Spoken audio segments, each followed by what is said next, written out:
what I want to tell you then, because yesterday that was the question, you've been in ministry 38 years, what would you tell somebody else in ministry if there was like just one thing you could tell them, that proverbial question, what would you tell people, that one thing? And mine is a 3-part answer, but this is my one thing that I would tell you. And it is this: there is nobody that's going to take care of you but you.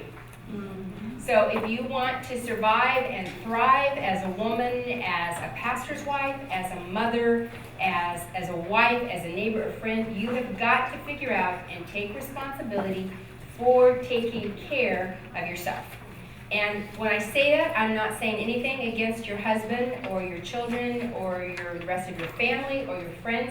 I'm just saying at the end of the day, they are not going to take care of you in the ways that you need to be taken care of to truly survive and thrive. You are going to have to make some decisions and take some responsibility for yourself.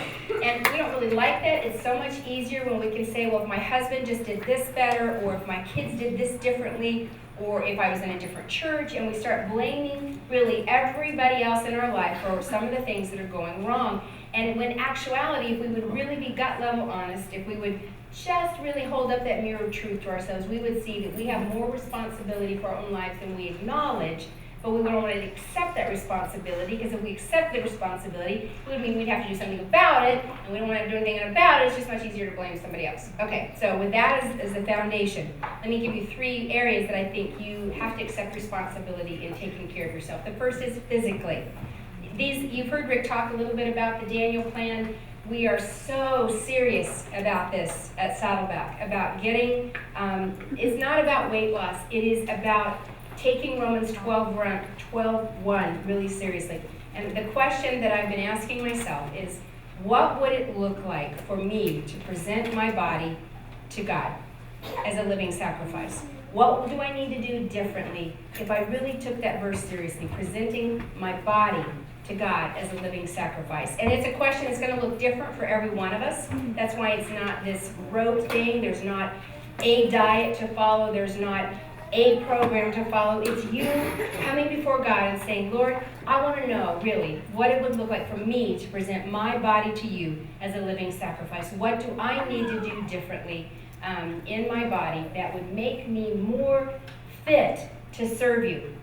I mean, we all know the stories of these incredible saints who live with illness, and they continue to serve God on their sick bed, in their illness, and God bless them. And if you live with chronic illness and you're continuing to serve Jesus, God bless you. I honor you, because it's hard to be spiritual when you don't feel good.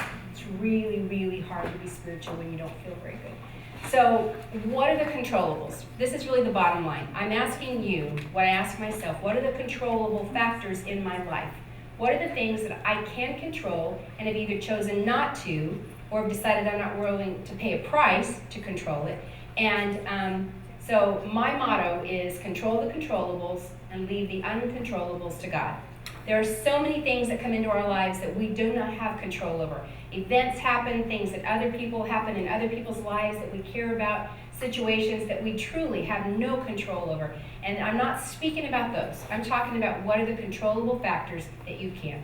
So when it comes to physical health, for me, I've battled my weight my entire life since I was 16. I was never, some people have these stories of, well, when I was a little kid, I was really skinny, and then all of a sudden, I hit 40, and I gained 5 pounds, and I'm just like, shut up.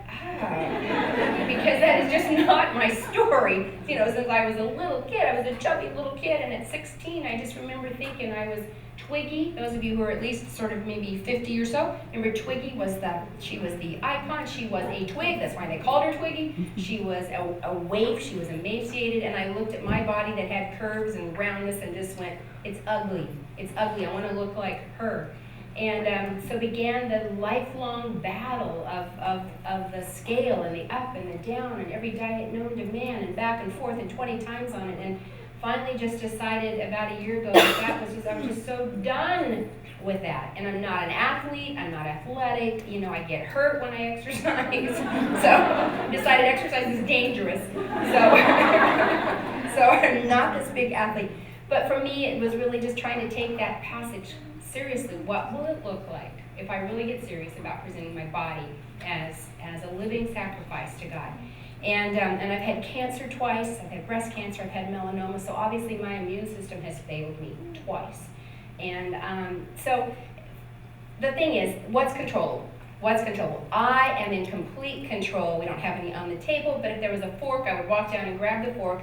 When I hold the fork in my hand, I am in complete control of every time I do this, okay? Nobody actually holds my hand, puts food in my mouth. Nobody holds my hand away from my mouth when I have the fork. Nobody chooses what I eat in my kitchen. Nobody chooses what I buy. Nobody chooses what I snack on. Nobody chooses what I drink. I do.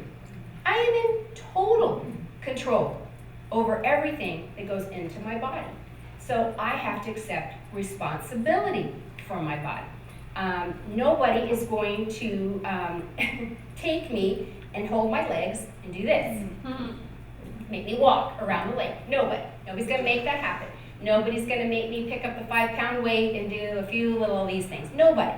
If it happens, it will be because I chose to, because I decided to, because I took control of an area in my life. So when it comes to physicality, that's up to me. Nobody is going to, Rick will never tell me, get in bed right now. It is 10:30, you must go to sleep, close your eyes, go to sleep, don't get out of bed again. No, you may not have a drink of water. I am not 7 years old anymore like my grandkids. I am a grown woman. That becomes my responsibility, how much sleep I get, how much rest I get. Those are all the things, you guys, that are within our control, and just taking control in that one area is amazing, the way that it gives you control to make other changes in your life. And why am I saying this to you? I mean, why am I even making a big deal about this at all? Because if a very wise man told me many years ago to approach every situation with the end in mind. And if you approach every situation with the end in mind, where is it you're trying to go? What is it you're trying to accomplish? What is it you're trying to get at? If that is what I keep very focused in my head, then I will make choices and decisions and strategies and actions and plans based around the end in mind. If the end in mind is to bring glory to God, if the end in mind is to serve Him every day that He gives me breath in my lungs until the day that He comes to form me, then I want my body to last as long as it can. This is the only vehicle I have to serve Him. This flesh and bones, this jar of clay is the only vehicle I have to serve Jesus Christ. I can't serve Him without my body. And if my end goal is to serve Him until He comes for me, then it is on my shoulders to do everything that I can to make sure that this jar of clay is as whole and as fit and as healthy as I can be. Because I want to serve Him. I want to serve Him. So physically, you need to take care of yourself. Nobody's going to do it but you. Emotionally, nobody's going to take care of your emotions. Your husband loves you, and he's going to probably do his best to nurture you, to let you know how much he cares for you, to meet your needs emotionally. He'll do the best he can. He's just a man. He won't be able to do it perfectly, no matter how hard he tries. And so at the end of the day, you have to decide if you're going to take care of yourself emotionally. And this comes down to those things of where is it in your life where you need to restore beauty and creativity. Because beauty and creativity have a way of restoring us. And we're all wired very differently. God has wired us differently. Some people, just to stand outside, how many of you, if you just walk outside in the morning, you feel the sun on your face, feel like I can survive this day. I don't care what else happens. Not everybody's that way. How many of you are like, if I just can get outside, I'm good. I feel like I'm going to be okay. Some of the rest of us are like, if I could just have 5 minutes of quiet. If I could just have 5 minutes where there's no sound, nobody's asking anything of me, how many of you are, I could just have that little bit of peace and quiet, right? We're all like that. How many of you are saying, if I could just be out with people, if I could get out of this house, if I could just be out with other people where there's action and there's movement and there's light and there's activity, I just feel so rejuvenated when I'm out, when there are other people. How many of you are like that? Okay? We're all wired so differently. I am rejuvenated by sitting here staring at this flower. And I know it sounds really ridiculous, but when I look at this flower, it is just a piece of perfection. And I so long for perfection in my life, and it is nowhere to be found. But when I look at a flower and I see the intricacy of it, and I look at the way that the shades of light hit the petals and the way that the pink goes from this shade to the edge, and as it gets closer to the middle, it changes, and I stare at it. Beauty truly restores me. And so you need to find where it is in your life that somewhere beauty is restorative. It may be looking at nature, it may be participating in nature, it may be art. How many of you love art? You know, you may not be so good at creating it, but you love to look at art. Why? It's because art restores. Architecture, paintings, craft, music, all of those things that call out of us creativity restores.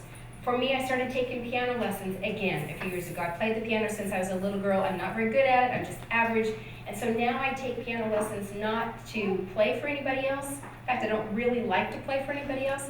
But there are some days when I am so overcome with emotions or feeling depressed or feeling sad or feeling empty, and I go to the piano in my living room and I'm like, bong, bong, bong, you know, or I'll play something very soft and gentle, and within minutes, I find that something on a very deep level inside of me is beginning to be restored, is beginning to be replenished.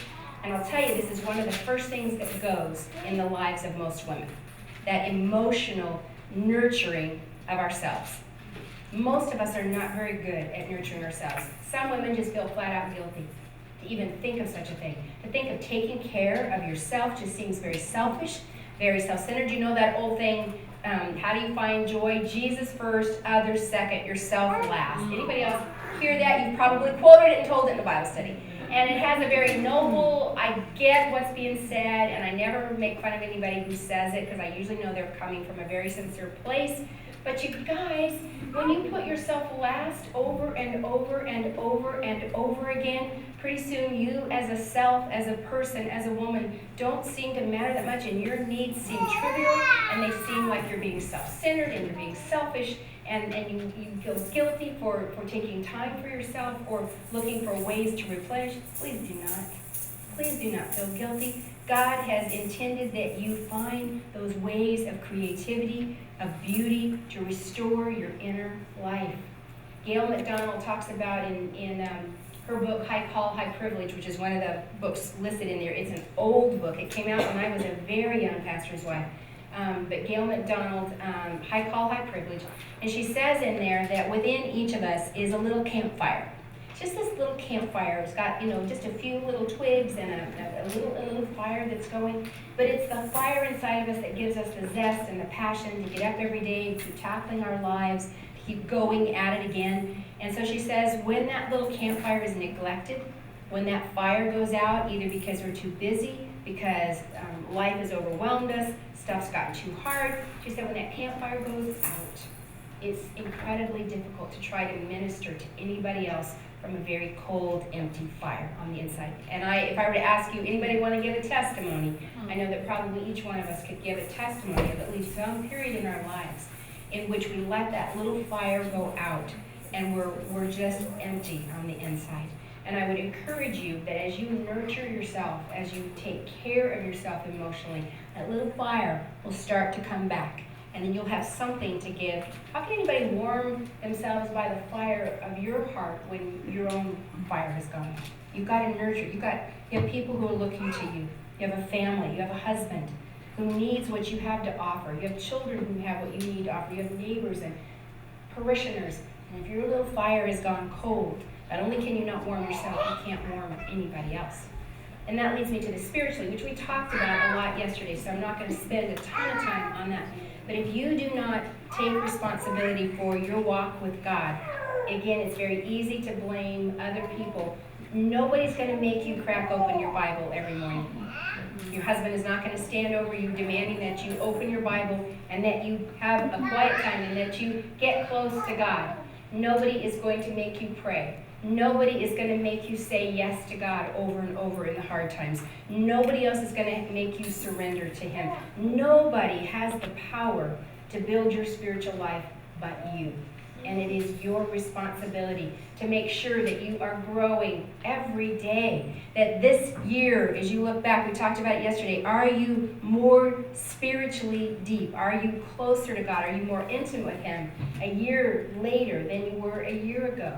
And if you're not, you have to understand where the responsibility for that lies. It is within us. It is within us if we have not taken the steps to grow, if we have not done what it takes to nurture our soul and nurture our spirit so that we're growing more and more Christ-like. So if I had to just tell you, we'll never see each other again, we'll never see each other till we get to heaven, and here are my parting words to you. Here's what I would tell you that you must do to survive and thrive in ministry. It is to take care of yourself, to control the controllables, and to leave the uncontrollables to God.